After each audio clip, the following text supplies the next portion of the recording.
بسم اللہ الرحمن الرحیم۔ السلام علیکم ناظرین۔ مکہ مکرمہ میں ایک عورت تھی، اس کو اپنے حسن پر بڑا ناز تھا۔ وہ ایک مرتبہ نہانے کے بعد کپڑے بدل کر اپنے بال سنوار رہی تھی، آئینے کے سامنے کھڑی تھی اور اپنے آپ پر بہت فکرتا تھی کہ میں بہت حور پری ہوں۔ خاوند کو جب دیکھا تو اس نے بڑے ناز نخرے سے بات کی کہ ہے کوئی مرد ایسا جو مجھے دیکھے اور میری تمنا نہ کرے؟ تو خاوند نے کہا ہاں ہے، عبید بن عمیر، یہ مسجد نبوی میں مدارس اور خطیب تھے۔ تو میاں بیوی کا تعلق عجیب سا ہوتا ہے۔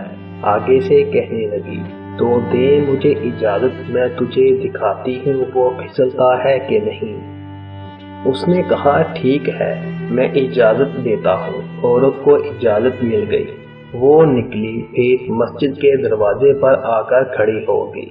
اب جب مولانا عبید بن عمیر رحمۃ اللہ علیہ مسجد نبوی صلی اللہ علیہ وآلہ وسلم سے باہر نکلے تو عورت نے پہلے اس طریقے سے بات کہی جیسے کوئی مسئلہ پوچھنے کے لیے کھڑی ہو، تو مولانا کھڑے ہو گئے۔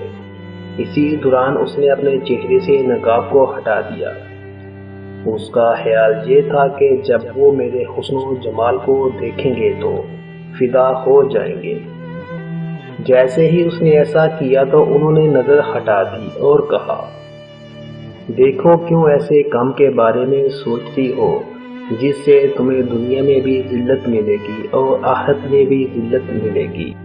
اب یہ الفاظ ان کے منہ سے اتنے درد سے نکلے وہ شرما گئی اور واپس اپنے گھر آ گئی۔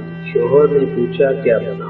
کہنے لگی کیا مرد ہی نیک ہوتے ہیں، عورتیں نیک نہیں ہو سکتی، میں بھی نیک بنوں گی۔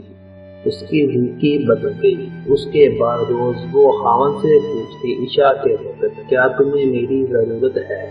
اگر کہتا ہاں تو وہ وقت خاوند کے ساتھ گزارتی، اور اگر وہ کہتا نہیں تو ڈوبا پہن لیتی اور ساری رات مسلے پہ عبادت کرتی۔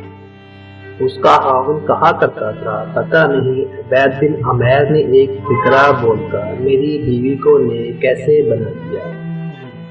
شکار کرنے کو آئے، شکار ہو کے چلے۔ تو یہ کیفیتیں ان کی اس لیے تھی کہ اللہ تعالیٰ نے ان کے دلوں میں ایک اثر ڈالا ہوا تھا، ایمان کامل ان کے دلوں میں تھا۔